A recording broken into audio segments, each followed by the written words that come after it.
Hi, welcome to Been There Done That.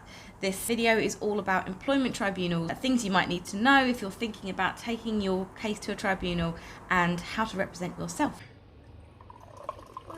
In this episode, I'm going to talk to you about the paperwork, all the fun stuff that you need to do between deciding that you're going to go for it and standing in the courtroom. And there's quite a lot to get through, so let's get stuck in. So, first things first, ET1. I'm assuming that stands for Employment Tribunal 1.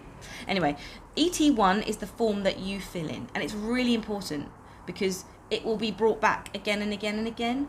So you don't want to put any details in there that you might change later.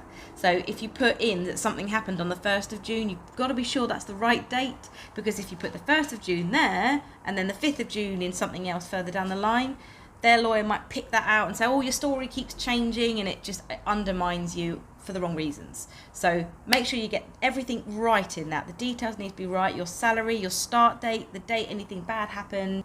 Make sure you get those dates right. Take your time filling that in. I would highly recommend that when you fill that in, don't worry about fitting it into the box. Write everything. Go on to continuation pages if you have to, because you will have to write a witness statement again.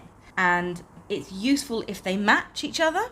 You want to have everything in ET1 and then everything again in your witness statement so that everything always matches. Because the easiest way for the wrong person to win in court is for them to undermine you by picking apart everything you said because it doesn't match the way you said it another time. So get it all right in your head and get it all right in the ET1. So that later on, when you're writing a witness statement, when you're being cross-examined on the things you've said, when you're answering questions, you haven't got lots of different ways of saying it in front of you, you haven't got different wording, you haven't got some in bullet points and some in paragraph. You've always said it and thought it and written it the same, so that it's clear in your mind. And then nobody can go, oh, gotcha, you said it differently last time, you must be lying.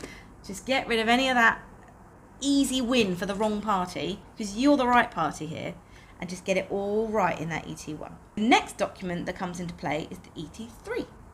The ET3 is what they have to write back.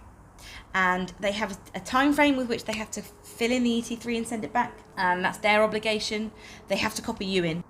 Warning, it will make you furious, but you have to let that go. A lot of the steps in this process will make you really cross, because they want to win, or they want you to lose, which means they will probably do several of these things. Try and undermine you. They will probably tell some lies, or slightly lie, or just twist things a little bit. Once the ET3 is done and they're getting into the real stuff, you've got a lot of paperwork to do, and that is in the form of the bundle. There is a joint bundle of evidence. So people have it in their mind that you show up to court with your evidence, they show up to theirs, and then you just go, aha, but look at this, aha, but look at this. It's never like that. All the evidence that is used in court, both sides need to have seen it beforehand. There is no gotcha. You already know everything they've got, and they already know everything that you've got, and you've both had plenty of time to read it, absorb it, think it all through. And because the bundle process takes quite a long time, their evidence might spark a memory in you, and you might say, hang on, that's quite an inflammatory thing they put in there. That suggests all sorts of other things, but I didn't even think we were going to go down that road, but that's not true. And they're going to try and argue, right, I've got something that disproves that. I'm going to go and get that. So the bundle will probably start this big. By the time you've finished it, it will be bigger and bigger and bigger. And that is because of this process. When you see what evidence they're planning to use and see that they're being a bit selective and they're probably cherry picking the things that make that argument work.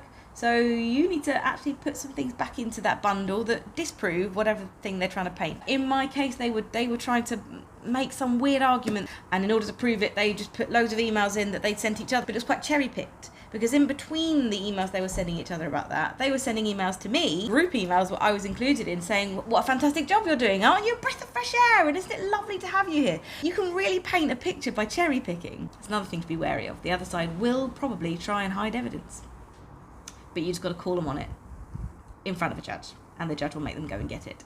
Other paperwork that matters is things like, if you are looking at remedy, you're probably going to have to prove at some point later down the line how much they owe you and why.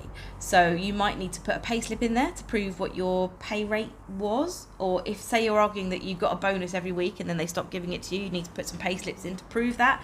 If you're trying to go for a loss of earnings angle but you are getting a bit of work on the side, then you're going to need to put that in there so that they don't suggest that you're trying to hide it. And then the other important piece of documentary stuff is witness statements. You will need your witness statements way before you actually go into court, and you'll need to have them written and signed by your witness and sent to the other party to read before you go into court. Really important thing about witness statements, I'm going to do a whole video on them, but a really important thing is that if it's not written in the witness statement, your witness might not get to talk about it. So make sure they put everything you want them to talk about in that witness statement, and then it's signed and then it's gone.